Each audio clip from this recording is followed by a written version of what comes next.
विकासानन्द गुरुदेव पालिसक्नु भएको छ। मलाई एकदमै खुसी लाग्यो। अलिअलि चिन्ता पनि लागेको थियो कतै उहाँको समय अलिकति अगाडि पछाडि नमिल्ने हो कि ठ्याक्कै 2 बजे भनेको ठाउँमा 1 सेकेन्ड पनि ढिलो थिएन उहाँको इन्ट्री। मैले रिमाइन्ड गर्नु पनि आज भ्याएको थिइनँ। यो हिसाबले चाहिँ उहाँको उपस्थिति भइसकेको छ। हार्दिक नमन गर्न चाहन्छु र मैले थोरै मात्रै उहाँको परिचय यहाँहरू माझ राख्न चाहन्छु। जति पनि उपस्थित व्यक्तित्वहरू हुनुहुन्छ, जति पनि हामीलाई मिडियाबाट हेरिराख्नु भएको छ, उहाँहरूलाई थोरै पक्कै पनि जानकारी त अवश्य पनि छ। डाक्टर योगी विकासानन्दको बारेमा जानकारी नहुने व्यक्तिहरू सायदै कम हुनुहुन्छ भन्छु म चाहिँ। यद्यपि एउटा औपचारिकता पनि हो, सँगसँगै कतिपय यहाँ अझ यङ जेनेरेसनको विद्यार्थी भाइ बहिनीहरू पनि हुनुहुन्छ कतिपय, उहाँहरूलाई पुरै जानकारी पनि नहुन सक्छ।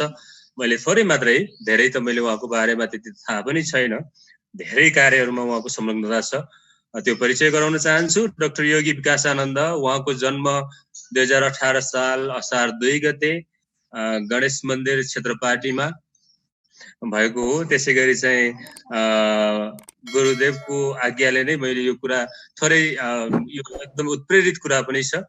उहाँलाई चाहिँ एउटा फ्यामिलीले एडप्सन गरेको भनेर हामीले पढ्न पाउँछौँ।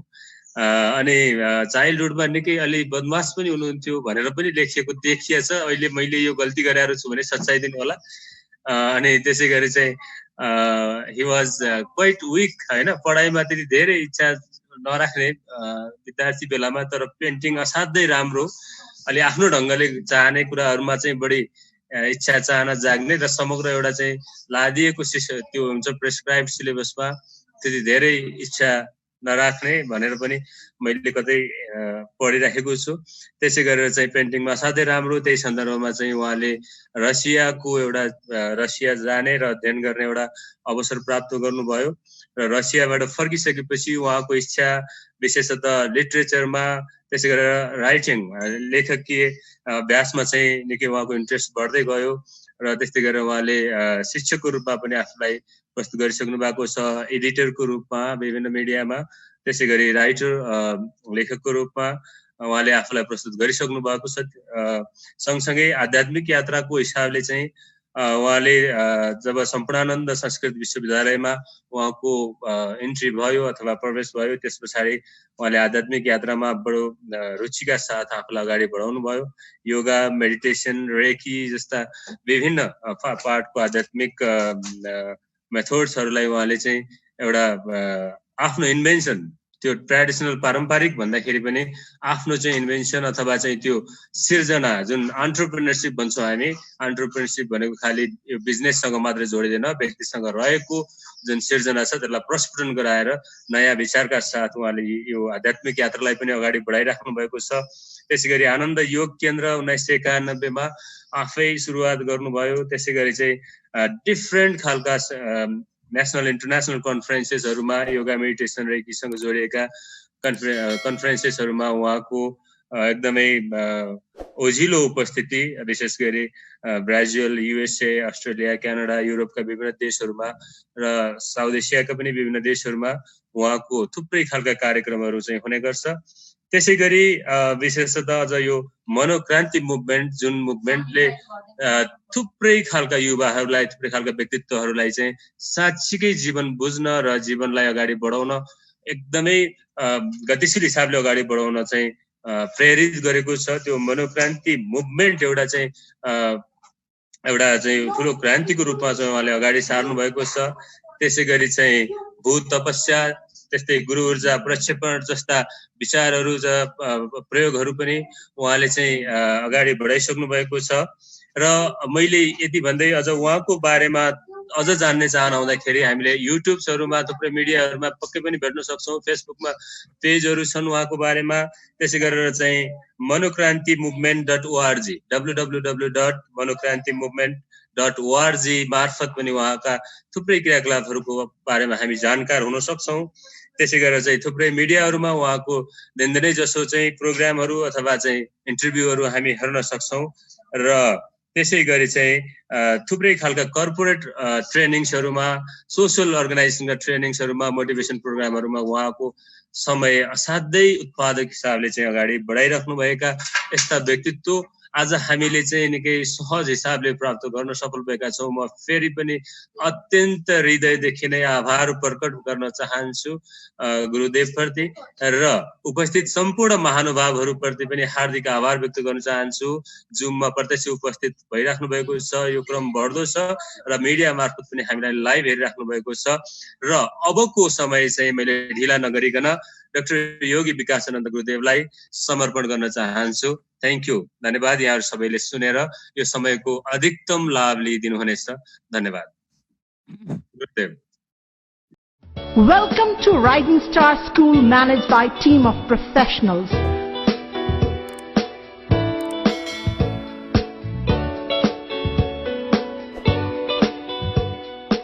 We believe in modern education with cultural values. A totally digital school in Nepal with scientific method of teaching.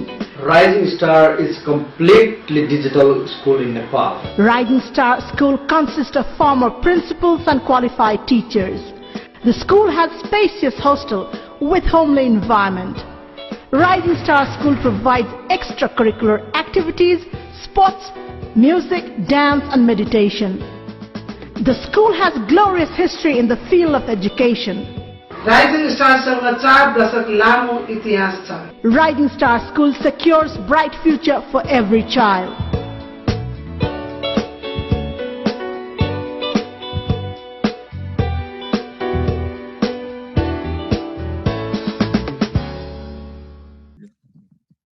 Hello हजुर हजुर हजुर सुनिरहनु भएको छ कि? हजुर सुनेछ गुरुदेव। हजुर आवाज आइरहेछ। ओके,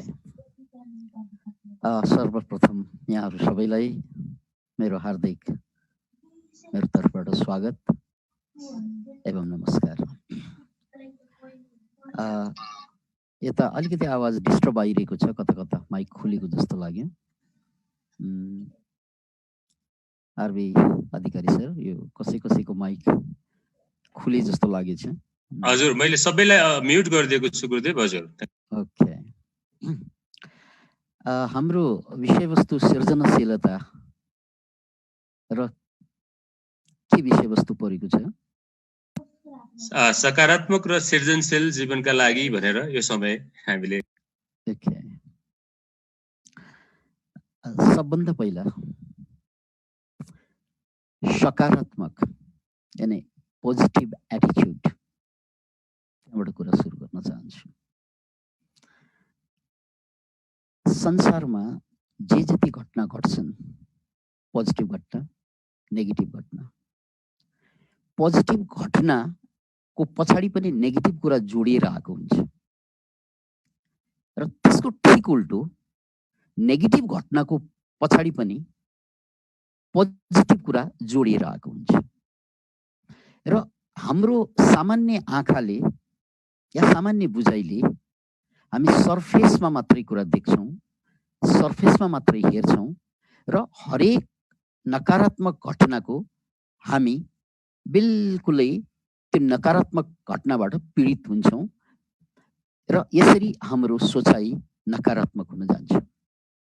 जस्तै अहिले कोरोनाको समय छ, लकडाउन बारम्बार मान्छेले झेलिरहेका छन् र पछि पनि झेल्नु पर्न सक्छ र यो अवस्थालाई हामी मध्ये कतिले साह्रै अनुत्पादक, साह्रै बोरिङ पीडितको रूपमा लिइरहेका हुन्छौँ र यसकै परिणाम, यही विचारको परिणाम नेपालमा 1200 भन्दा बढी मान्छेले आत्महत्या पनि गरिसकेका छन्। यो भर्खरैकै हामीले सुनिरहेको रिपोर्ट हो र यो आत्महत्या जस्तै आत्महत्या हुनु अगाडि घरमा झै झगडा बढी भएको अथवा डिप्रेसनले सताएका यस्ता थुप्रै घटना पनि सुन्नमा आइरहेको छ र यो सबै घटना घट्नुको पछाडि सबभन्दा ठुलो कमजोरी कहाँ रह्यो त भन्नाले हाम्रो सोचाइ, हाम्रो बुझाइ। यो बुझाइलाई कसरी हेर्न सकिन्छ? एउटा उदाहरण सुन्नुहोस्। हामी सबैको बुझाइ के छ त? कोरोना कोभिड-19 खतरनाक छ, यसले मान्छेको ज्यान लिइरहेको छ, लाखौंमा यो रोग सरिसकेको छ, लाख भन्दा बढी मान्छे मरिसकेका पनि छन्। त्यसकारण कोरोनाले हामीलाई मार्छ। यो वाक्यलाई फेरि पनि मनन गर्नुहोस्, कोरोनाले मार्न सक्छ हामीलाई, कोरोनाले हामीलाई सिद्ध्याउन सक्छ, कोरोनाले हामीलाई मार्न सक्छ। यो सबै मान्छेको बुझाइ हो, अपवाद छोडेर। याद राख्नुहोस्, यो बुझाइ सुरु हुनासाथ नेगेटिभ फिलिङ सुरु हुन्छ, किनकि कोरोनाले भेटायो भने त ज्यान लिन सक्दो रहेछ, र मेरो ज्यान नगए पनि मेरी आमा, मेरो हजुरआमा या मेरा बिरामी परिवार परिजन कोही होलान्, उनीहरू मर्न सक्छन्, र यो मरिसकेपछि उनीहरूलाई मैले आर्यघाटसम्म पनि पुर्याउन सक्ने स्थिति नहुन सक्छ। र यस्तो नेगेटिभ थिङ्किङले, नेगेटिभ विचारले हामीलाई अझ बढी कमजोर बनाइदिन्छ। त्यसकारण पहिलो कुरा के बुझ्ने भन्नाले कोरोनाले मान्छेलाई मार्दैन क्या, पोइन्ट टु बी नोटेड। फेरि एकचोटि, कोरोनाले मान्छेलाई मार्दैन क्या, point to be noted. Once again यसलाई मैले ओभर एम्फसाइज गरिरहेको छु, कोरोनाले मान्छेलाई मार्ने होइन। मान्छे किन मर्छ त भन्नाले जो मान्छेको इम्युनिटी या इम्युन पावर या रोग प्रतिरोधात्मक क्षमता कमजोर छ, त्यही मान्छे मात्रै मर्ने हो, त्यही मान्छे मात्रै मर्ने हो। अतः मान्छे कोरोनाको कारणले मर्ने होइन, मान्छे आफ्नो इम्युन सिस्टमको कमजोरीको कारणले मर्ने हो। मान्छे कोरोनाले एट्याक गरेर या कोरोनाले इन्फेक्टेड भएर मर्ने होइन, मर्नुको कारण हाम्रो इम्युन सिस्टम कमजोरी भयो भने मात्रै हामी मर्ने हो। अतः समस्या कोरोना हो कि समस्या हाम्रो इम्युन सिस्टम हो? यदि हामीले कोरोनाले नै मान्छेलाई मार्यो भन्ने हो भने कोरोना त धेरै लाखमा पुगिसक्यो, 30-40 लाखमा कोरोना सरिसक्यो, तर मर्ने मान्छेको संख्या भनेको 5-6% मात्रै छ। त्यसकारण कोरोनाले मान्छेलाई मार्ने हो भने जसलाई कोरोना लाग्यो सबै मर्नु पर्थ्यो। याद राख्नुहोस् यो कुरा, कोरोनाले नै मान्छेलाई मार्ने ताकत राख्दो हो त जसलाई भेटाए सारा मान्छे स्वाहा पार्थिन्। तर को मान्छे मर्यो त भन्नाले जो बिरामी छन् अलरेडी, जो मान्छे 60 नागेका छन् तिनीहरू बढी मरेका छन्, जो मान्छे अलरेडी बिरामी विभिन्न रोगको शिकार भइरहेको छ, जसको इम्युन सिस्टम या इम्युनिटी या इम्युन पावर या रोग प्रतिरोधात्मक क्षमता कमजोर छ, ती मान्छे मात्रै मरिरहेका छन्, ती मान्छे मात्रै मरिरहेका छन्, ती मान्छे मात्रै मरिरहेका छन्। अत यसको मतलब के त भन्नाले मान्छे कोरोनाको कारणले मर्दैन क्या, इम्युन सिस्टमको कमजोरीको कारणले मर्छ या इम्युनिटीको कमजोरीको कारणले मर्छ। त्यसैले पहिलो बुझाइ के त, मलाई कोरोनाले मार्ने होइन, मलाई कोरोनाले चाहिँ बर्बाद पार्ने होइन, मलाई कोरोनाले सच्याउने होइन, मलाई कसले मार्छ त या मलाई कसले बर्बाद पार्छ, मलाई कसले रोगी बनाइदिन्छ त भन्दा मलाई रोगी बनाउने भनेको मै हुँ। म भनेको को भन्नाले मेरो इम्युनिटी, मेरो कमजोर इम्युन सिस्टम। बस यो कुरा बुझ्न साथ नै कोरोनाबाट मान्छे मर्ने होइन रहेछ, कोरोनाबाट मान्छे मर्ने होइन रहेछ, कोरोनाबाट मान्छे मर्ने होइन रहेछ, मर्ने त आफ्नै इम्युन सिस्टमको या इम्युनिटी कमजोर भयो भने मर्ने हो। यति कुरा बुझ्न साथ हामीमा ठुलो राहत आउँछ। नत्र भने के हुन्छ त भने कोरोनाले नै मान्छे मार्ने भनेपछि त कोरोनालाई त हामीले अहिले त केही पनि गर्न सक्दैनौँ। वैज्ञानिकहरू भ्याक्सिनको खोजमा छन्। अब त्यो भ्याक्सिन जुन दिन बन्ला र भ्याक्सिन बनिसकेपछि म सुरक्षित रहौँला भनेर बसियो भने हामी त अहिले मानसिक रूपमा बडो दर्दनाक स्थितिमा पुग्छौँ, बडो स्ट्रेस लेभल हाम्रो हाई हुनेछ। र याद राख्नुहोस्, जब स्ट्रेस लेभल हाई हुन्छ, जब हाम्रो यो चिन्ता बढ्छ, त्यो चिन्ता बढ्न साथ हाम्रो इम्युनिटी घट्छ। यसलाई फेरि पनि बुझौँ, चिन्ता बढ्नु भनेकै इम्युनिटी घट्नु हो, चिन्ता बढ्नु भनेकै इम्युनिटी घट्नु हो, र इम्युनिटी घट्नु भनेकै कोरोना बलियो हुनु हो। इम्युनिटी घट्नु भनेकै कोरोनाले हामीलाई सिद्ध्याउन सक्ने वातावरण बन्नु हो। अतः दुई कुरालाई ध्यान राख्नु होला। एउटा कुरा, हामीलाई कोरोनाले सिद्ध्याउने होइन, र कोरोनाले सिद्ध्याउने नभएको कारणले गर्दा हामीलाई सिद्ध्याउने चिज इम्युनिटी, हामी भित्रको रोग प्रतिरोधात्मक क्षमता कमजोर भएपछि मात्रै हामी मर्ने भएको कारणले गर्दा हामी कोरोनासँग डराउने होइन, हामी आफ्नो कमजोर इम्युन सिस्टमलाई बलियो बनाउनेतिर लाग्ने कुरा आउँछ। कुनै भ्याक्सिनको इन्तजार गरेर हुँदैन, यो पनि नकारात्मक विचार हो। याद राख्नुहोस्, कुनै भ्याक्सिन आउला, वैज्ञानिकहरूले उत्पादन गरिदिएर र हामी सुरक्षित हुन्छौँ, यो राम्रो विचार होइन, यो सकारात्मक विचार होइन। किनकि HIV एड्स सुरु भएको अहिले कति वर्ष भयो? सन् 1983 देखि सुरु भएको HIV एड्स आज पनि हामीसँग छ र त्यो पनि भाइरल इन्फेक्सन हो र त्यसको पनि कुनै भ्याक्सिन बनेको छैन अहिलेसम्म। भनेपछि कोरोनाको पनि भ्याक्सिन आउला र यसले हामीलाई सुरक्षित पार्ला भन्ने कुरा यो हुन पनि सक्छ, नहुन पनि सक्छ, या कहिले हुन सक्छ या कतिलाई हुन्छ यो कुरा थाहा नै छैन। र अर्को फ्याक्टमा ध्यान दिउँ। अर्को फ्याक्ट के हो त भने यो भ्याक्सिन आविष्कार भइसकेपछि हामीले भ्याक्सिन लिँदा पनि हुने के हो त भन्नाले भ्याक्सिनले हाम्रो शरीरको इम्युनिटीलाई बुस्ट गरिदिने हो, अरू त के गर्ने हो? भ्याक्सिनले पनि, भ्याक्सिन आफै औषधि त होइन, भ्याक्सिन आफै औषधि त होइन, भ्याक्सिन आफै औषधि होइन। भ्याक्सिनको काम के त भन्नाले हाम्रै शरीरभित्रको रोग प्रतिरोधात्मक क्षमतालाई बढाइदिने हो र रोग प्रतिरोधात्मक क्षमता बढ्न साथ नै अनि हामीले जतिसुकै भाइरस वा चाहिँ ब्याक्टेरिया, फंगस या विभिन्न किसिमका जीवाणुहरू छन्, विषाणुहरू छन्, परजीवीहरू छन्, त्यसको आक्रमणबाट हामी बच्ने गर्छौँ। त्यसकारण इम्युनिटी चाहिँ बढाउनु मूल कुरा हो, त्यो चाहे भ्याक्सिनको माध्यमबाट होस् या कुनै अन्य माध्यमबाट। र मैले अघि सुस्स भनिसकेको छु कि हाम्रो इम्युनिटी घट्नुको कारण के हो त भने हामी दुखी भयौँ भने घट्छ, हामी धेरै झगडालु भयौँ भने घट्छ, हामी धेरै चिन्ता गऱ्यौँ भने घट्छ, हामीलाई धेरै नकारात्मक विचारले सतायो भने इम्युनिटी घट्छ। र इम्युनिटी घट्नु भनेको कोरोना बलियो हुनु, तपाईँ कमजोर हुनु भनेको कोरोना बलियो हुनु हो। यसको उल्टो पनि सत्य छ, तपाईँ बलियो हुनु भने कोरोना कमजोर हुनु। फेरि के अरे तपाईँ बलियो हुनु भनेको, तपाईँ हामी बलियो हुनु भनेको कोरोना कमजोर हुनु हो। अतः आफूलाई बलियो कसरी बनाउन सकिन्छ त्यो कुरालाई बुझ्ने हो। आफूलाई बलियो बनाउने सबभन्दा सजिलो तरिकाको कुरा गर्ने हो भने when you are happy, जब मान्छे खुसी हुन्छ, जब मान्छे रिल्याक्स्ड हुन्छ, जब मान्छे हा हा हा हा हा हुन्छ।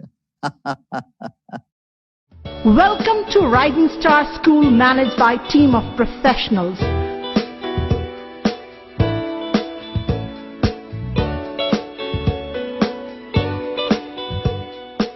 We believe in modern education with cultural values. A totally digital school in Nepal with scientific method of teaching. Rising Star is completely digital school in Nepal. Rising Star School consists of former principals and qualified teachers. The school has spacious hostel with homely environment.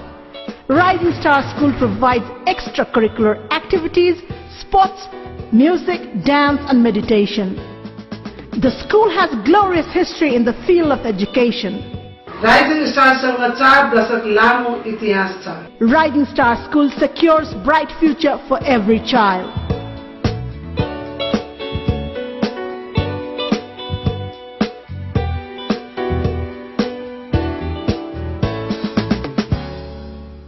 जुन यहाँहरूलाई निवेदन गर्दै थिएँ कि मान्छे negative हुँदा, negative विचार आउँदा, नेगेटिभ भाव चल्दा हाम्रो इम्युन पावर घट्दै जान्छ।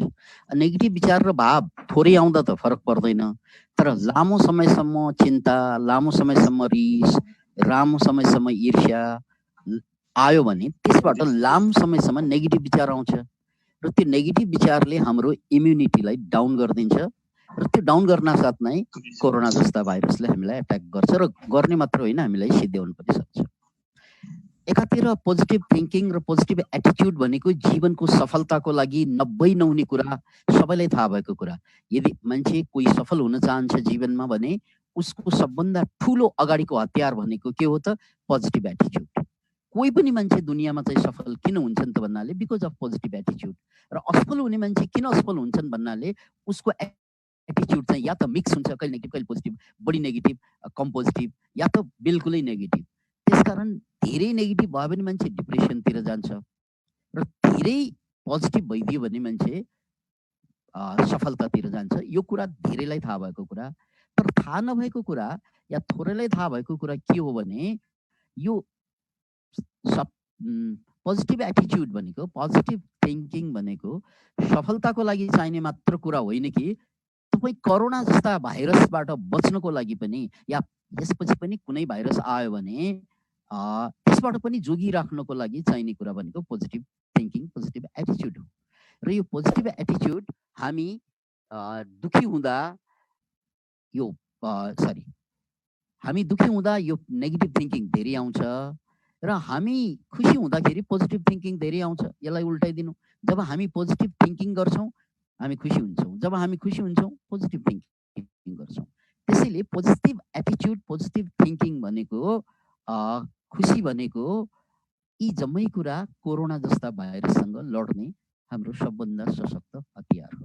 त्यसकारण दुखी हुनु भएन, नेगेटिभ हुनु भएन र खुसी हुनु पर्यो, यति कुरा हो। दुखी हुनु भएन। अब कहिलेकाहीँ दुखी हुन्छ, 80%मा 80% खुसी 20% दुखी भएर केही फरक पर्दैन।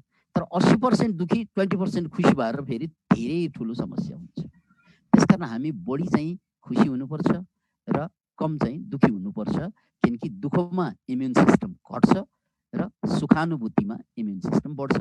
अब यति भन्दै गर्दा यहाँहरूले प्रश्न गर्दो होला कि यो खुसी कसरी हुने त किनकि त्यही खुसी हुनुको लागि चाहिँ बिहे गरेको हो, खोइ भएन।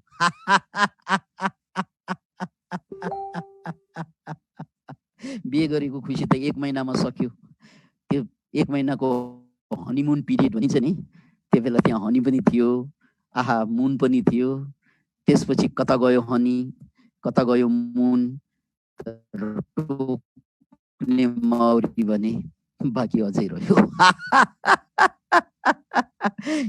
त्यस्तै हामी खुसी हुनुकै लागि चाहिँ सन्तान जन्माउने हो। नजन्मदा ठुलै पीडा भएको थियो, हुर्काउनलाई कति पीडा भयो। अहिले ठुलो भइसके यिनीहरू, तै पनि पीडा त गएकै हुँदैन आमा बाबाका, जाने कहिले हो पीडा।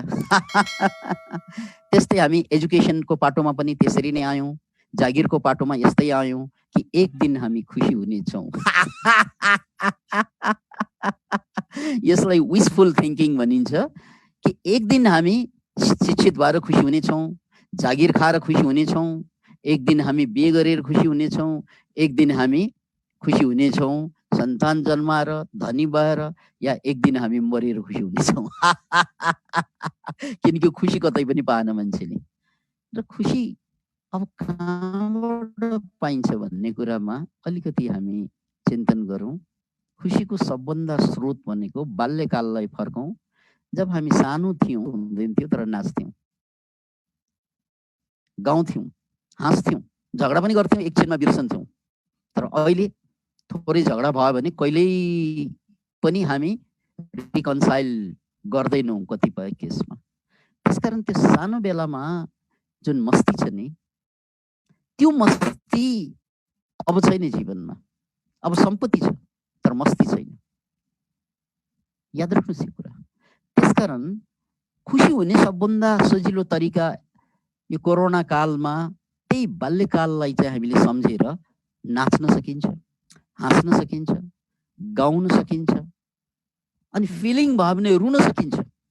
यो जम्मै नेचुरल प्रोसेस, हाँस्नु, गाउनु, नाच्नु, रुनु, यो जम्मैले के गर्छ त?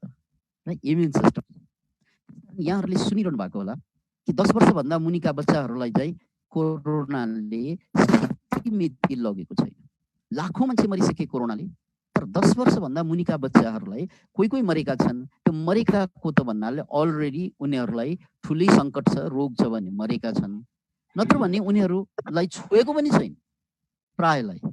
किन त्यस्तो भएको त भन्नाले उनीहरू नेचुरल छन्, उनीहरू हाँस्छन्, उनीहरू रुन्छन्, उनीहरू गाउँछन्, उनीहरू नाच्छन्, उनीहरू झगडा गर्छन् र उनीहरू प्यार गर्छन्। एकैछिनमा हामी पनि गर्छौँ, तर हामीलाई समय लाग्छ।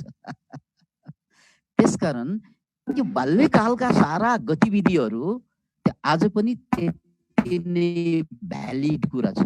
यो कोरोना कालमा त झनै यसको महत्त्व छ। यो बाल्यकालको कुरा भयो। केही वर्ष अगाडि, अब म केही वर्ष अगाडि भनेको धेरै वर्ष अगाडि मैले किताब पढेको थिएँ डक्टर बर्नी सेगलको। त्यो किताबको टाइटल के थियो भने love, medicines and miracles.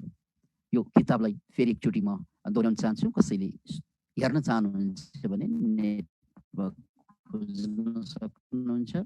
Love, medicines and miracles. Miracle भनेको चमत्कार, मेडिसिन भनेको औषधि भएको, र लभ भनेको प्रेम भयो।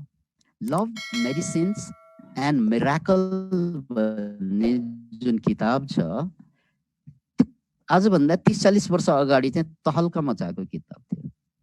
र त्यो किताबको सार के थियो त भन्नाले डक्टर बर्नी सेगल आफै पनि मेडिकल डक्टर हुन्, तर कतिपय बिमारीहरू, कतिपय जीर्ण रोगीहरू ठिकै हुँदैनन्। जतिसुकै मेडिकल्ली ट्रिट गरे पनि ठिक हुँदैनन्।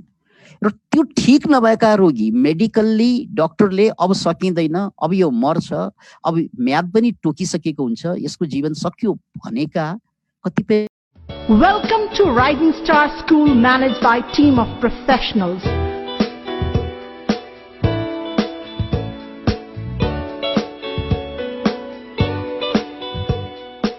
We believe in modern education with cultural values. A totally digital school in Nepal with scientific method of teaching. Rising Star is completely digital school in Nepal. Rising Star School consists of former principals and qualified teachers. The school has spacious hostel with homely environment. Rising Star School provides extracurricular activities, sports, music, dance and meditation. The school has glorious history in the field of education. Rising स्टारसँग 4 दशक लामो इतिहास छ। Rising Star School secures bright future for every child.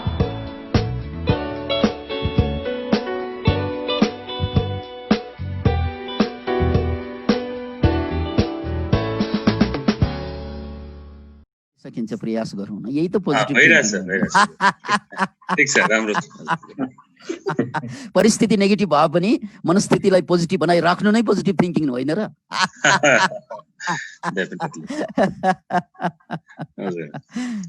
Okay, त्यसकारण मैले love, medicine and miracle doctor Bernie सेगलको कुरा गर्दैछु। र उनी आफै मेडिकल डक्टर भएको कारणले गर्दा उनले आफ्नो किताबमा के लेखेका छन् भने जुन मेडिसिनले काम गर्दैन त्यो काम चाहिँ, जुन मेडिसिनले काम गर्दैन कतिपय समयमा चाहिँ मेडिसिनले काम गरिदिँदैन, बिरामी मर्दिन्छन्।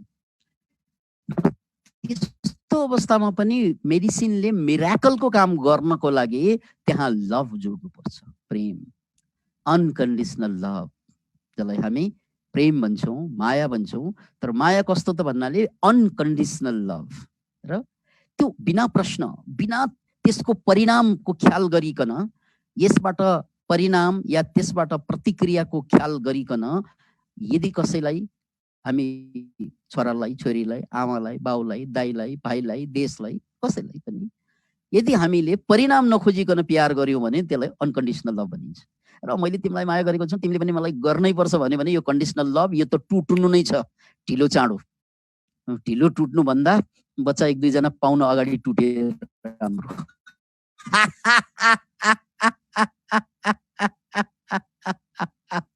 किनकि ढिलो टुटेपछि बर्बाद हुन्छ धेरै महिलाहरूको जीवन। त्यसकारण लभ भनेको के हुनुपर्छ? Unconditional love. I love you darling, the way you are. तिमी जस्तो छौ स्वीकारी छु। अनि कुकुरलाई प्यार गर्दा कुकुरको नङ्ग्रासँग पनि प्यार गर्नुपर्ने हुन्छ, उसको दारालाई पनि मन पराउनु पर्ने हुन्छ। है तेरो दारा मन पर्दैन मेरो, किनकि मेरो दारा छैन, मेरो नङ्ग्रा छैन, त्यसकारण म तिमीलाई मन पराउँदैन भन्नै मिल्दैन। If you love a dog you should love the fangs also, होइन? त्यसको फ्याङ भन्ने डाराहरू, त्यसलाई पनि चाहिँ प्यार गर्नुपर्ने हुन्छ। If you love the dogs you have to love the claws as well, उसको चाहिँ नङ्ग्रालाई पनि प्यार गर्नुपर्ने हुन्छ। त्यसैले प्यारको मतलब समग्र रूपमा स्वीकार गर्नु, त्यहाँ कुनै प्रश्न बिना। Can you imagine it? त्यसैले यो बेला तपाईले आफूलाई शक्तिशाली बनाउने हो, इम्युन सिस्टमलाई पावरफुल बनाउने हो, किनकि दुनियाँमा अब तपाईलाई बचाउने भनेको डाक्टर होइन, औषधि होइन, अस्पताल होइन, तपाईको धन पनि होइन, तपाईको शिक्षा पनि होइन, तपाईको पद पनि होइन, तपाईको प्रतिष्ठा पनि होइन, तपाईको परिवार पनि होइन। तपाईलाई बचाउने यो अवस्थामा को त भन्नाले तपाईको इम्युनिटी हो, इम्युन पावर। तपाईको सेभियर को त भन्नाले तपाईको इम्युन सिस्टम। र त्यो इम्युन सिस्टमलाई बलियो बनाउने थुप्रै तरिकाहरू छन्, नेचुरल तरिकाहरू। पैसा तिर्नु पर्दैन, बुझे पुग्छ, फ्रीमा पैसा तिर्नु पर्दैन। यो नकली चीजको लागि धेरै पैसा तिर्नु पर्छ, तर सकली चीजको लागि परमात्माले फ्री दिएको छ। सूर्यलाई पैसा तिर्नु भयो तपाईले, आकाशलाई तिर्नु भयो, हिमाललाई पैसा तिर्नु भयो, यो हावालाई तिर्नु भयो, घामलाई तिर्नु भयो, कसैलाई पनि पैसा तिर्नु पर्दैन। तर नकली चीजलाई धेरै पैसा तिर्नु पर्ने हुन्छ। त्यसकारण यहाँनिर बुझ्नुपर्ने कुरा जुन अनकन्डिसनल लभको कुरा मैले गर्दैछु हो, यो लभको प्र्याक्टिस गर्ने चाहिँ बेला हो यो समय। यदि हामीले आफ्नो परिवारलाई, दाइलाई, भाइलाई, छोरालाई, छोरीलाई यदि अनकन्डिसनल्ली प्यार गर्न सक्यौँ भने उनीहरूले पनि हामीलाई अनकन्डिसनल्ली नै माया गर्छन्। उनीहरूलाई हामीले शर्त राखेर प्रेम गर्यौँ भने उनीहरूले पनि हामीलाई शर्त राखेर प्रेम गर्छ। यदि तिमीले यसो गर्यौ भने म तिमीलाई माया गर्छु। यसलाई बिकज अफ लभ भनिन्छ। Because I love you because you are beautiful, I love you because you are wise, I love you because you are rich, यसो भन्ने भने यसलाई बिकज अफ लभ, यो कन्डिसनल लभ भयो। तर अनकन्डिसनल लभको dialogue के त? My child, I love you the way you are, my father, I love you the way you are, right? यसरी हामीले प्रेमलाई यदि अनकन्डिसनल्ली, खास गरी डाक्टर बर्नी सेगलको कुरा गर्दैछौँ, उनले लभ मेडिसिन्स एन्ड मिराकलमा गरेको कुरा यही हो। जुन बेला बिरामीले सिक्छन् या चाहिँ बिरामीको परिवारले सिक्छन् कि चाहिँ आफ्नो परिवारलाई अनकन्डिसनल्ली लभ गर्नुपर्छ भनेर सिक्छन्, हो त्यो बेला मर्न लागेका बिरामीहरू चमत्कार भएर उठेर आएका हुन्छन्। डाक्टरले मिति तोकेका बिरामीहरू पनि चमत्कार भएर फर्केका हुन्छन्। किनभने अनकन्डिसनल लभले तपाईको बच्चामा, तपाईको पतिमा, तपाईको पत्नीमा या तपाईको आफ्नै पनि इम्युन सिस्टम सबभन्दा बढी टङ्ग्रिएर आउने टाइम भनेको यही हो। त्यसकारण यसलाई सुपर भ्याक्सिन भन्नुहोस्। यो परमात्माले दिएको भ्याक्सिन हो, मान्छेले दिएको भ्याक्सिन होइन। दिस इज परमात्माको तर्फबाट तपाईलाई अन्तिम भ्याक्सिन जोगाएर राखेको छ। यदि दुनियाँमा कुनै भ्याक्सिन आएन र आएकोले काम गरेन भने पनि निराश नहुनुहोस्। There is still a vaccine, है? त्यो भ्याक्सिन के त? अनकन्डिसनल लभको भ्याक्सिन, राइट? त्यो कुरा मैले यहाँ भनिरहेको कुरा होइन, यो विकासानन्दको वक्तव्य होइन। विकासानन्द यहाँ मात्रै हो। मैले डाक्टर बर्नी सेगलको लभ मेडिसिन्स एन्ड मिराकलको जुन रिपोर्ट्स हो, रिसर्च हो, त्यसको बेसिसमा उनले मरेका बिरामीहरू, अब मर्छ भनेका बिरामीहरू, डेथ टोकेका बिरामीहरू जुन फर्केको देखे, त्यसको चमत्कार के त भन्नाले love, once again love and love. अनि यो लभ भन्ना साथ कन्डिसनल होइन, जुन हामीले घरमा गर्छौँ, छोरा स्कुल गए मात्रै माया गर्छौँ, नत्र भने गाली गर्छौँ। That is conditional love. उसले होमवर्क गरे मात्रै माया गर्ने, नभए चाहिँ गाली गर्ने, यो कन्डिसनल लभ। यसले चाहिँ इम्युन सिस्टम मर्दै जान्छ। Can you imagine it? श्रीमानले तपाईँले भनेको कुरा माने मात्रै माया गर्ने, अथवा श्रीमतीले तपाईँले भनेको कुरा माने मात्रै वास्ता गर्ने, यो जम्मै एक किसिमबाट कन्डिसनल लभ हुन्। र यो कन्डिसनल लभले इम्युन सिस्टमलाई घटाइदिन्छ, किनकि यसले इन्सेक्योर फिलिङ हुन्छ मान्छेमा। अतः मैले ह्याप्पिनेसको कुरा गरेँ, किनकि लभमा जति मान्छे ह्याप्पिनेसको फिलिङ कहिले कहाँ गर्छ र, एक्सट्रिम ह्याप्पिनेसको फिलिङ, र त्यो पनि अनकन्डिसनल भइदियो भने त्यसको शिखर पुग्छ। अतः अब यो रिस गर्ने टाइम होइन, अब यो ईर्ष्या गर्ने समय होइन, अब यो पीडित हुने समय होइन, अब त नाच्ने समय हो। गीत बजाउँ, परिवार सहित नाचौँ। हाँस्ने समय हो, परिवार सहित हाँसौँ। योग गर्ने समय हो, परिवार सहित योग गरौँ। ध्यान गर्ने समय हो, परिवार सहित ध्यान गरौँ। किनकि तपाईँको जीवनमा तपाईँलाई खुसी बनाउने यो धरतीमा कोही निकाय केही छ भने बाहिरको संसारको कुरा गर्दा त्यो तपाईको परिवार हो, भित्रको संसारको कुरा गर्दा तपाईँ त्यो आफै हो।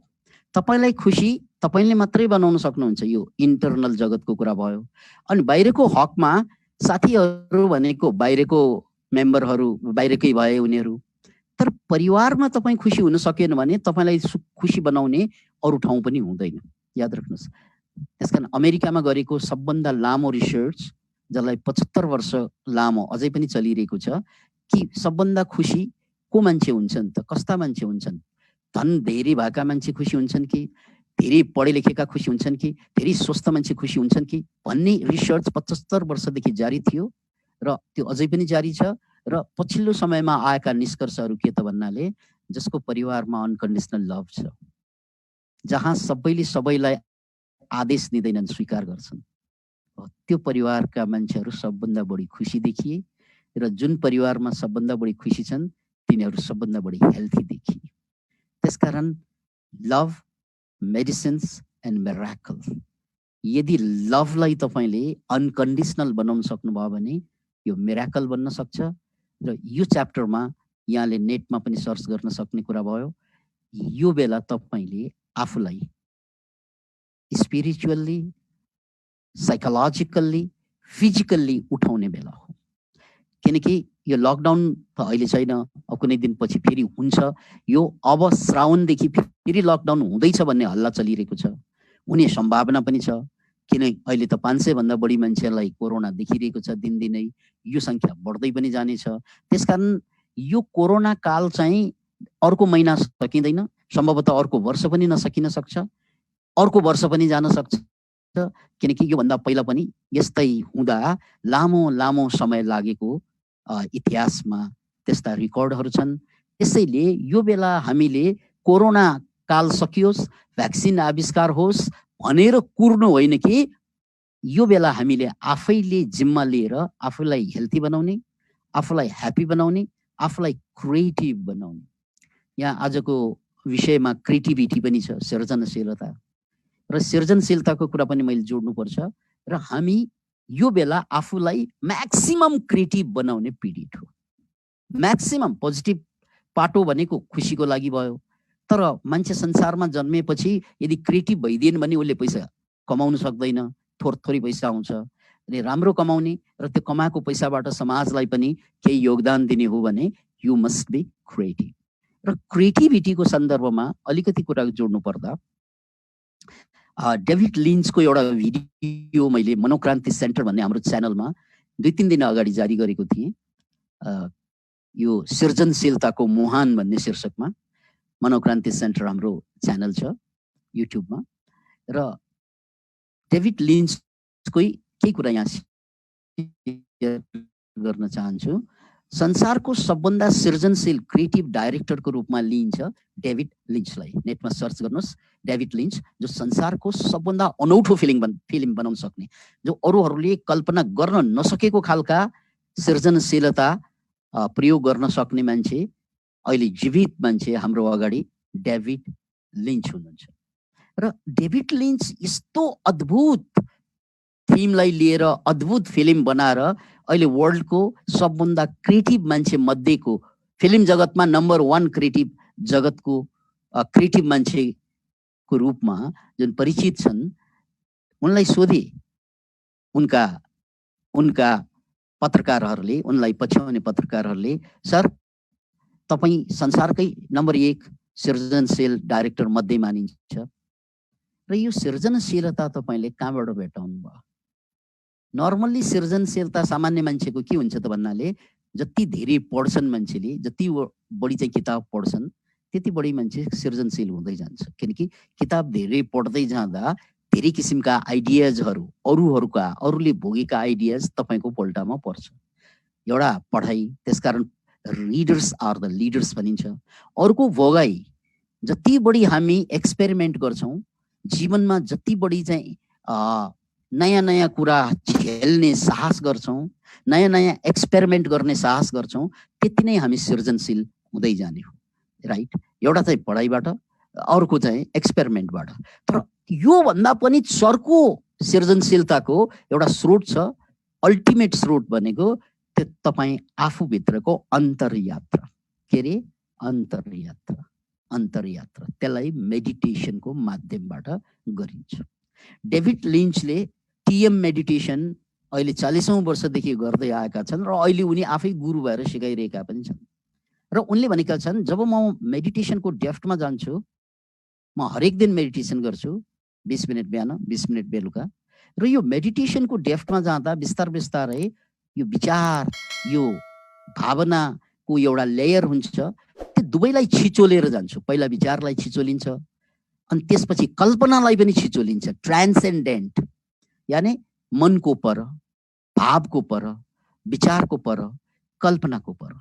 त्यहाँ पुग्दा मानव अनन्त आकाश भेट्टाए जस्तो हुन्छ। जसरी धरती हिँडेपछि समाप्त हुन्छ, तर आकाश जति हिँडे पनि सुरु मात्रै हुन्छ, समाप्त हुँदैन। जिन्दगी सकिएला तर आकाश सकिँदैन। त्यस्तै अन्तर जगतमा हामीले प्रवेश गर्दा विचारको पर, अनुभवको पर, कल्पनाको पर, याद राख्नुहोस्, किनकि सामान्यतया संसारमा मान्छेले सृजनशील बन्नलाई कल्पना पनि गर्छन्। The more you imagine the more you are creative पनि भनिन्छ।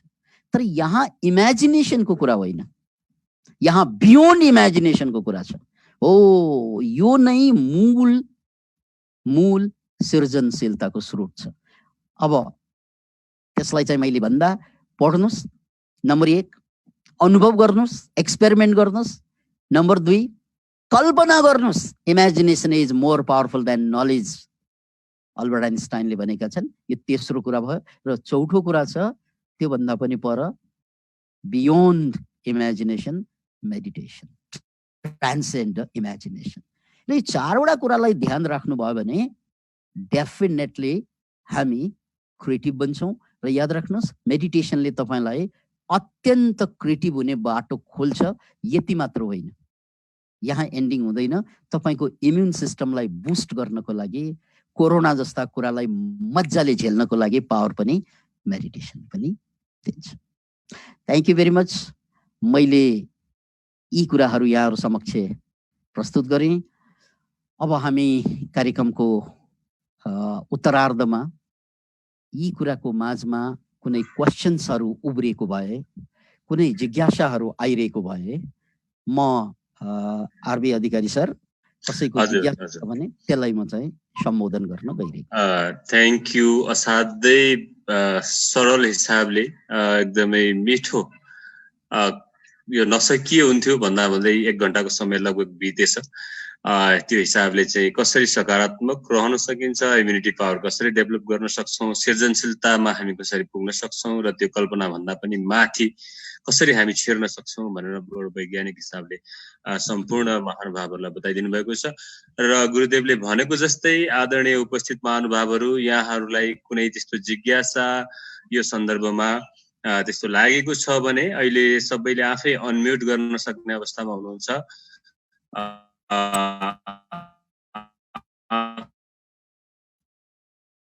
अनम्युट गर्नुहोला, तर एकजना बोल्दाखेरि अर्को सक्नुहुन्छ। अदरवाइज हात रेज गर्न सक्नुहुन्छ। म यहाँबाट यहाँको नाम लिने छु। कृपया कोही हुनुहुन्छ भने यहाँहरूले गुरुलाई आफ्नो प्रश्न राख्न सक्नुहुन्छ। विजय मोक्तानजीले हात उठाइरहनु भएको छ। विजय मोक्तान सर, ओके, कृपया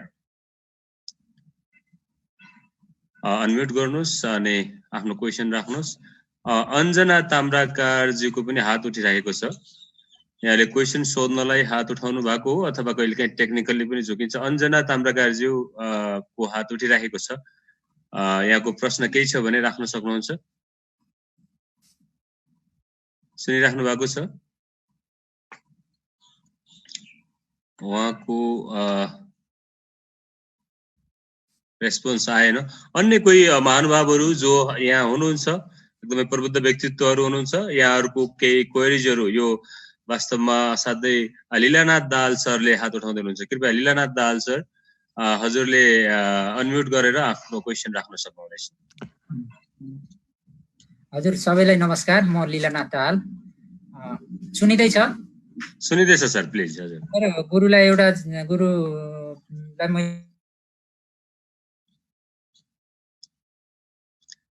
लीलानाथ दाल सर, यहाँको फेरि आवाज कट भइरहेको छ, कृपया फेरि अनम्युट म्युट भइसक्यो। नमस्ते लीला सर, सर, म बोलु? एकैछिन सर, लीला सरले क्वेसन राख्दै हुनुहुन्छ, त्यस पछाडि विजय सर राख्नु होला है। सबैलाई नमस्कार। मेरो चाहिँ जिज्ञासा के भने गुरुले भन्नुभयो रिडर्स आर द लिडर भनेर भन्नुभयो। अब यो त ठिकै नै लाग्यो।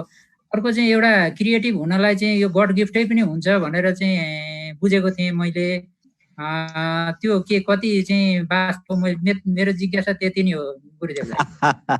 डेफिनेटली यो गिफ्ट भनेको आफूले त बनाउने चिज होइन, अरूले दिनुपर्ने चिज। अब मैले जन्मिसकेपछि मलाई गिफ्ट चाहियो भनेर त माग्न मिल्दैन। गड गिफ्टेड पनि हुन्छ।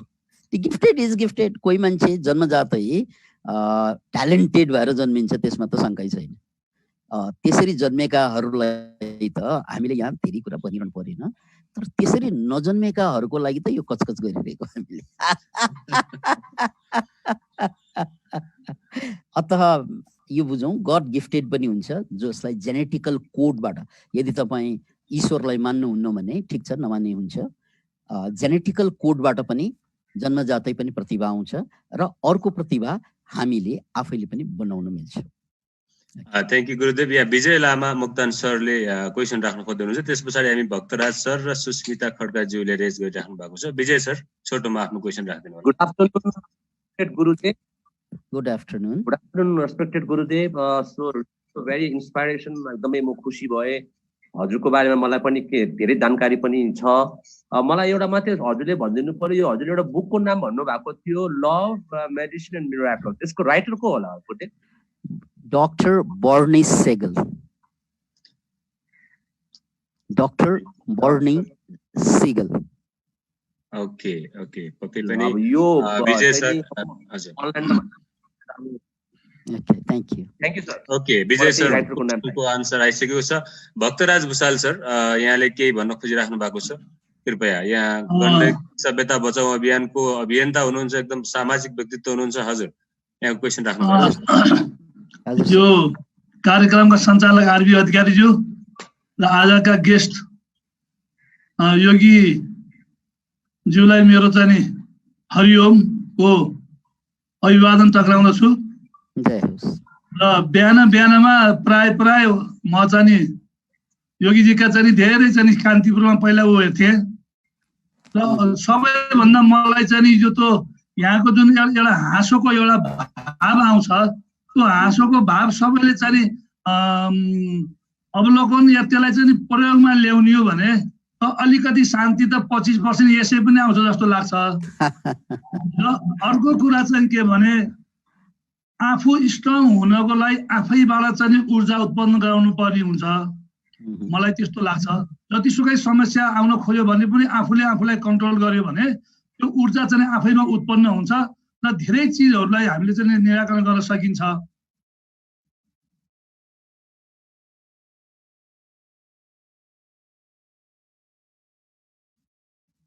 अब एउटा ओमको ध्वनिले चाहिँ या आफूलाई चाहिँ त्यसलाई चाहिँ जगाउन सकियो, आफूलाई ऊर्जा दिन चाहिँ सकियो भने हामीलाई धेरै चिजले चाहिँ छुन सक्दैन।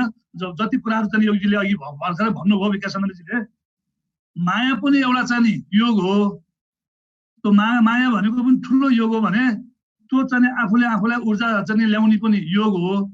यी विविध विषयमा हामी सबैले आफूले कसरी कन्ट्रोल गर्ने, आफूलाई कसरी चाहिँ एउटा काबुमा राख्ने, यो विषयमा हामी सबैले चाहिँ आफूले ध्यान दियौँ भने अब धेरै किसिमका रोगहरूले हामीलाई आक्रमण गर्न सक्दैन।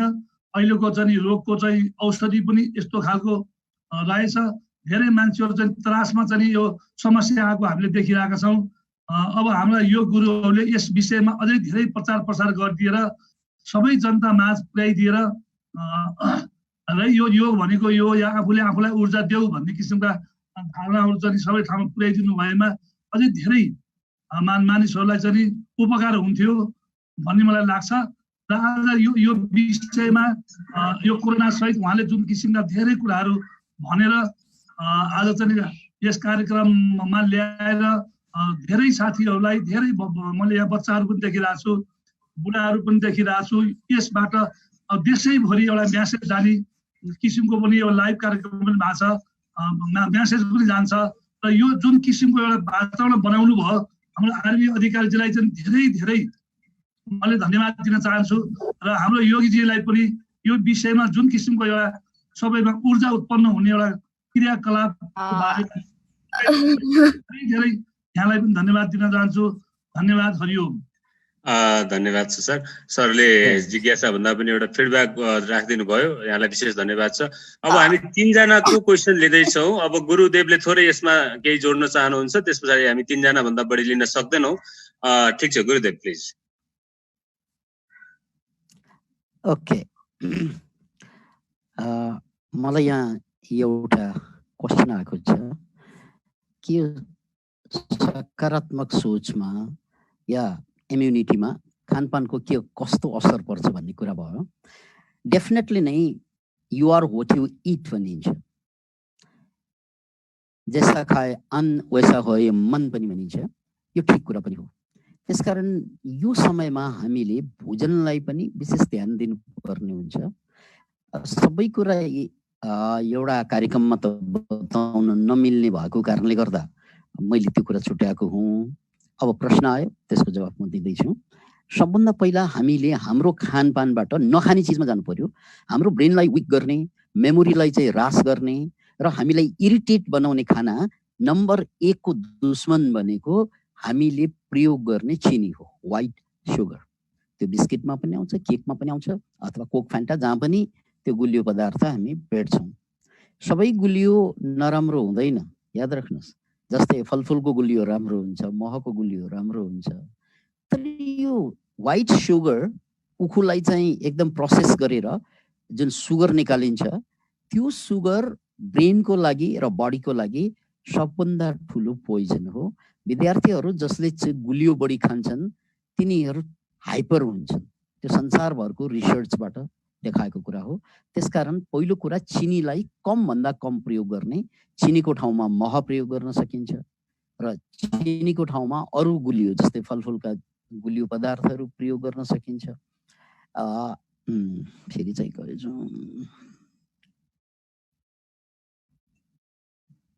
हामी सुन्दैछौँ गुरुदेव, सुन्दैछौँ। हजुर कन्टिन्यू गर्नुभयो हुन्छ। हजुर सुनिरहनु भएको छ कि? ठिक छ। यहाँ फोटो नदेखे पनि हामी सुनिरहेछौँ, हजुरलाई हेरिरहेछौँ। त्यसकारण चिनी ओके त्यो चिनीलाई चाहिँ हामीले हाम्रो खानाबाट सकभर चाहिँ हटाउने, सकेन भने कम भन्दा कम खाने प्रयास गर्नु पहिलो कुरा। अनि दोस्रो कुरा, यो जङ्क फुडहरू, तयारी खाने कुराहरू पनि यो शरीरको लागि, इम्युनिटीको लागि, ब्रेनको लागि पनि यो खत्तम कुरा भएको कारणले गर्दा जङ्क फुड चाहिँ कम भन्दा कम खाने। यो चिनी र जङ्क फुड, चिनी पनि जङ्कै भित्र पर्छ, तर मैले यहाँ जङ्क फुड र चिनी छुट्याएको किन त भन्नाले मान्छेले चिनीलाई फुडको रूपमा नलिन सक्छ। ओके, अब खानुपर्ने चिज के हो त? What is the most important food for your health भन्ना साथ हाम्रो लागि सबभन्दा राम्रो चिज भनेको फलफुल र हरिया सागपात सब्जीहरू हुन्छन्। त्यो सबभन्दा अमृत समान हुन्छ। यो इम्युन सिस्टमलाई बलियो पारिराख्न, ब्रेनलाई बलियो पारिराख्नको लागि भिटामिन सी को एक्सट्रिमली आवश्यकता पर्छ। त्यसैले भिटामिन सी युक्त खानेकुराहरू जति छन्, जसरी खास गरी फलफुलहरू, तरकारीहरू पनि, र त्यो खानेकुरा जति बढी खाइयो, भातलाई घटाएर बरु चाहिँ फलफुल बढायो हुन्छ, भातलाई घटाएर तरकारी बढायो हुन्छ। यी खानेकुराले डेफिनेटली नै हामीलाई इम्युन पावर हाम्रो बढाउनको लागि मद्दत गर्छ। अब मैले नेपाली जनताले नखाने, जो ब्रेनको लागि, विद्यार्थीहरूको ब्रेनको लागि पनि काम लाग्ने र इम्युनिटीलाई पनि बढाउने एउटा खाने कुराको बारेमा चर्चा गर्छु। यो सबैलाई काम लाग्छ। बिहान चाहिँ हामीले ब्रेकफास्टको रूपमा के खान सक्छौँ त भन्नाले 4-5 दाना काजुलाई, 5 दाना जति काजुलाई पानीमा भिजाइदिने राति, 5 दाना जति देशी बदाम, त्यसलाई इङ्ग्लिसमा आमन्ड्स भनिन्छ, आमन्डलाई चाहिँ भिजाइदिने, अनि पेस्टाचिनोट, पेस्टालाई भिजाइदिने 5 दाना, एउटा ओखर र यो काजु, पेस्ता, बदाम, ओखर, यो 4वटा प्रमुख इन्ग्रेडियन्ट्स, यो जम्मै फ्याटी यो जम्मै चाहिँ फ्याटी छन्, तर यसको फ्याट चाहिँ सबभन्दा ब्रेनको लागि काम लाग्ने फ्याट हो, जसलाई ओमेगा 3 भनिन्छ। त्यो फ्याट पाउने ठाउँ भएको कारणले गर्दा यसमा भिटामिन्स मिनरल्सको भण्डार भएकोले यो नखाइ नहुने चिज, तर हामीले यसलाई चाहिँ दसैँ तिहारमा मात्रै खान्छौँ। त्यसकारण हामी दसैँ तिहारमा मात्रै रमाउँछौँ, खुसी हुन्छौँ, किनकि हाम्रो डाइटले हाम्रो मनलाई धेरै ठुलो असर गरिरहेको हुन्छ। अतः हामीले यो दसैँ तिहारमा खाने खानेकुरा दैनिक रूपमा खानुपर्छ। त्यहाँ फलफुलहरू धेरै खाइन्छ। अब मासु खानेहरूले चाहिँ मासु धेरै खान्छन्, त्यसको पक्षमा त म छुइनँ, तर फलफुल पनि त धेरै प्रयोग गर्छौँ। र त्यो फलफुल, त्यो तरकारी, अब जमाराको प्रयोग हुन्छ दसैँमा, त्यो भनेको जमाराको जुस पनि हेल्थको लागि कति काम लाग्छ भन्ने कुरा सबैलाई थाहा भएकै कुरा हो। अतः यो काजु पेस्ता बदाम र ओखर यसलाई रातभरि पानीमा फुलाइदिने र बिहान यसलाई ग्राइन्डरमा लगेर एक चम्चा चकलेट पाउडर, चोको पाउडर, किन त यसले म्याग्नेसियम चाहिँ सबभन्दा बढी चकलेट पाउडरमा हुन्छ, जसले माइन्डलाई रिल्याक्स गर्छ, जसले तपाईँको फ्रस्ट्रेसन डिप्रेसन जस्ता समस्यालाई घटाउँछ। चिनी भएको चकलेट होइन, चकलेट पाउडर प्लेन पाइन्छ, त्यो 1 चम्चा र 1 चम्चा मह या 2 चम्चा मह यो मिसाएर ग्राइन्डिङ गरेर फिट्नुहोस् दुधमा, दहीमा, महीमा अथवा पानीमा। यो बिहान ब्रेकफास्टमा खाने हो भने यसले, अब यहाँ बच्चाको लागि के गर्ने पनि सोचिएको छ, दिएको छ। यो बच्चाको लागि त अमृत समान हुन्छ, किनकि यो ब्रेन फुड हो। अर्को थ्याङ्क यू गुरुदेव। असाध्यै एकदमै काम लाग्ने हिसाबले यहाँले बताइदिनु भएको छ। खाद्य हामीले खानालाई कसरी हाम्रो सकारात्मकता अथवा इम्युनिटी पावरसँग अगाडि बढाउन सक्छौँ। त्यसै गरी हामीसँग 3वटा क्वेसन भनेको थिएँ मैले, 3जनाले हात उठाइसक्नु भएको छ। अञ्जना ताम्राकार, सुस्मिता खड्का र रजनी राई। मैले उहाँहरूको मात्रै क्वेसन लिन्छु। अञ्जना ताम्राकारज्यूको क्वेसन कृपया, यदि यहाँले क्वेसन हजुर सुनिँदैछ, हजुरले राख्नुभयो। गुरुले पहिला शनिबारको दिनमा उता सुन्धारामा ध्यान गर्ने राख्नु भएको थियो होइन, अहिले चाहिँ कता राख्नु भएको छ त्यो जिज्ञासा त्यो थियो कि सर? अहिले हामीले सुन्धारा छोडेर त्यो कार्यक्रम सामा खुसीमा राख्दै आएको हो। कोरोना कालपछि हामीले अहिले पोखरामा आएर बसेका छौँ। यहाँ हामीले इको स्पिरिचुअल आश्रम भनेर पोखराभन्दा 15 किलोमिटर पश्चिममा फेवाताल पारी बनाएका छौँ र यहाँ मेडिटेसन क्याम्पहरू, ट्रेनिङहरू सबै हुने ठाउँ अब यही हो। लकडाउन खोलेपछि यता आउनुहुन्छ कि हुन्न, ध्यान गराउनु हुन्छ कि हुन्न होला गुरु? होइन, काठमाडौँमा त आइँदैन। अब ध्यान स्यान सबै कुरा गर्ने यही जुमबाट हो। अब हामीले जुमबाट ट्रेनिङ चलाउँछौँ। याद राख्नु, जुमबाट नै मेडिटेसनको ट्रेनिङ, रेकीको ट्रेनिङ जे सकिन्छ जुमबाट चलाउने योजनामा छौँ र प्रवचन पनि जुमबाटै हुनेछ। अलिकति हामीले त्यसको व्यवस्थापन गर्दैछौँ र यहाँ लाइभ चाहिँ पनि गर्छौँ। त्यो लाइभ गर्नको लागि अब काठमाडौँ हुँदैन, पछि चाहिँ पोखरामा हुन्छ, किनकि पोखरामा हामीले यहाँ 100औं मान्छेलाई साधना गराउने थलो निर्माण गरिरहेका छौँ। Thank you. रजनी राईजी, यहाँको क्वेसन कृपया। रजनी राईजी। नमस्कार गुरुजी। नमस्ते। म चाहिँ कक्षा 11मा पढ्ने विद्यार्थी हो अनि हाम्रो कक्षा 11को 11-12को एक्जाम चाहिँ अन्यलमा छ अनि अर्कोतिर कोरोनाको पनि डर छ। यस अवस्थामा चाहिँ हामी लकडाउनमा कसरी पोजिटिभ बन्न सक्छौँ गुरुजी? अघिदेखि प्रवचनमा त्यही त कुरा भन्दै आएको हो। पहिला त हाँस्न सिक्नुहोस्, नाच्न सिक्नुहोस्, गाउन सिक्नुहोस्। प्राकृतिक रूपमा नेचुरल्ली बच्चा बेला जे गर्दा खुसी हुन्छ, त्यो खुसी चाहिँ सबभन्दा ठुलो। खुसी किन्ने चिज होइन। पैसाले खुसी किन्न गयो भने त्यो गलत चिज किनेर ल्याइएला, किनकि पैसाले किनेर आउने खुसी जम्मै प्राय जसो गलत हुन्छन्। नेचुरल रूपमा आउने खुसी खोज्नु पर्यो। हाँसेर, नाचेर, गाएर यसरी जुन खुसी उत्पादन हुन्छ त्यसले तपाईँलाई कोरोनासँग लड्ने ताकत दिन्छ, इम्युनिटी बढाउँछ। र चिन्ता, अवसाद यी कुराहरूले चाहिँ हामीलाई चाहिँ समस्या ल्याउँछ। र अब 11को कक्षामा हुनुहुन्छ भने यो त चिन्ता गर्नुपर्ने कुरै छैन। अब 12को जाँच त यहाँले बाह्रकोमा गएर दिने हो। र विद्यार्थीहरूलाई मेरो रिक्वेस्ट के छ त भन्नाले मेडिटेसन सिक्नुहोस्।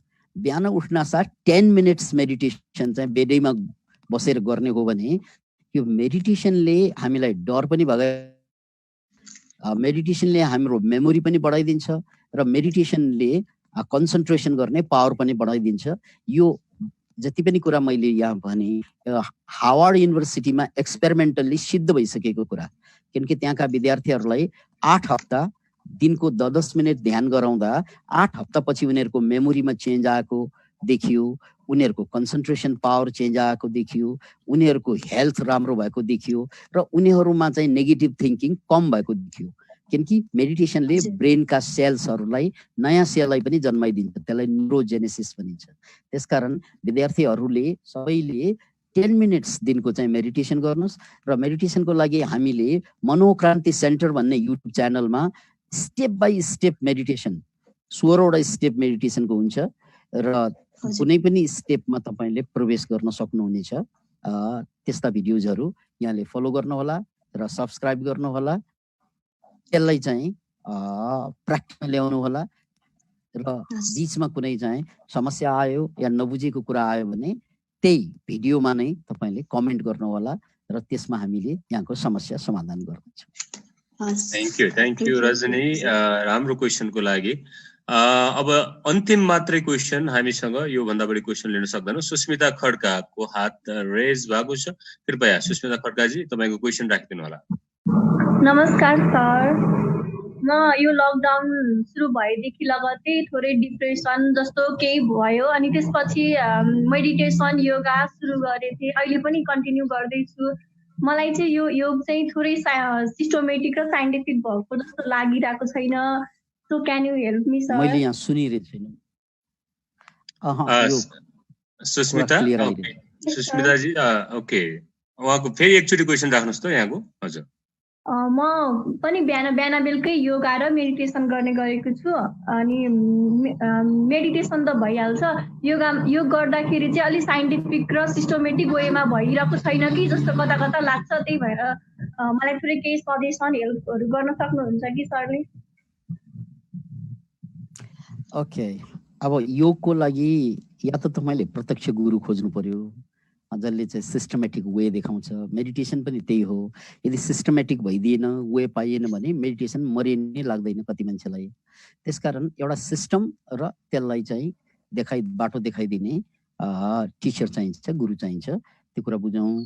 र अहिले हामी यो वेबबाट कुरा गरिरहेको कारणले गर्दा हाम्रो साइन्टिफिक मनोक्रान्ति योगा भनेर टाइप गर्नुहोस् युट्युबमा, त्यो एउटा अर्कै च्यानलमा, हाम्रो च्यानलमा होइन, अर्कै च्यानलमा छ, तर 18वटा आसन त्यहाँ छन्।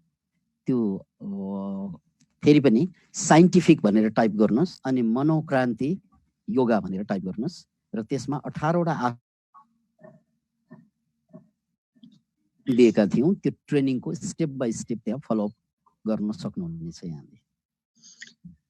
साइन्टिफिक मनोक्रान्ति,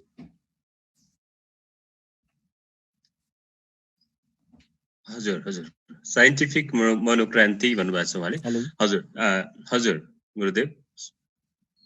हजुर हजुर, मैले जवाफ दिइसकेँ। Okay okay, thank you. हामीले लगभग अब हामीले यहाँ उपस्थित महानुभावहरूका प्रतिनिधि प्रश्नहरू समेटिसकेका छौँ। समयको पनि पाबन्दीको कारण हामीले अरू क्वेसन्सहरू लिन सकेनौँ। फेरि पनि अन्य खालका यस्ता बसाइहरूमा अझ बृहत्त र बृहङ्गम छलफल पक्कै पनि गर्नेछौँ।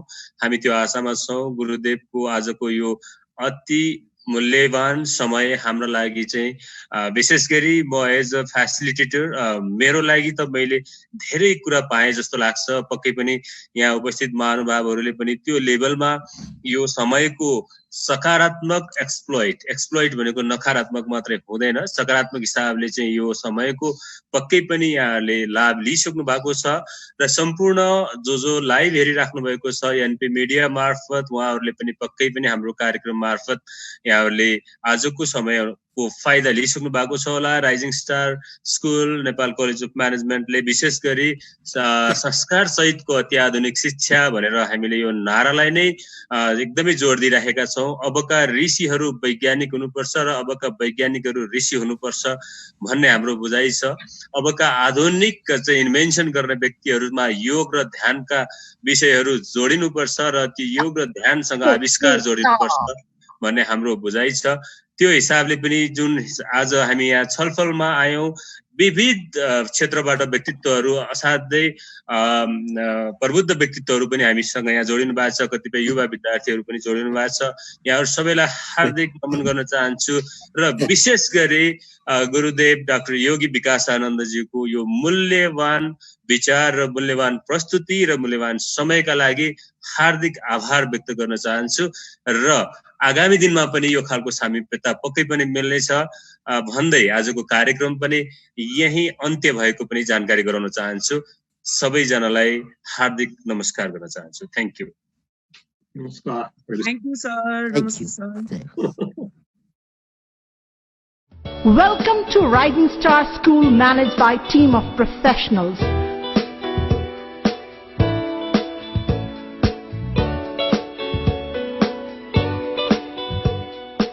We believe in modern education with cultural values. A totally digital school in Nepal with scientific method of teaching. Rising Star is completely digital school in Nepal. Rising Star School consists of former principals and qualified teachers. The school has spacious hostel with homely environment. Rising Star School provides extracurricular activities, sports, music, dance and meditation. The school has glorious history in the field of education. Rising स्टारसँग 4 दशक लामो इतिहास छ। Rising Star School secures bright future for every child.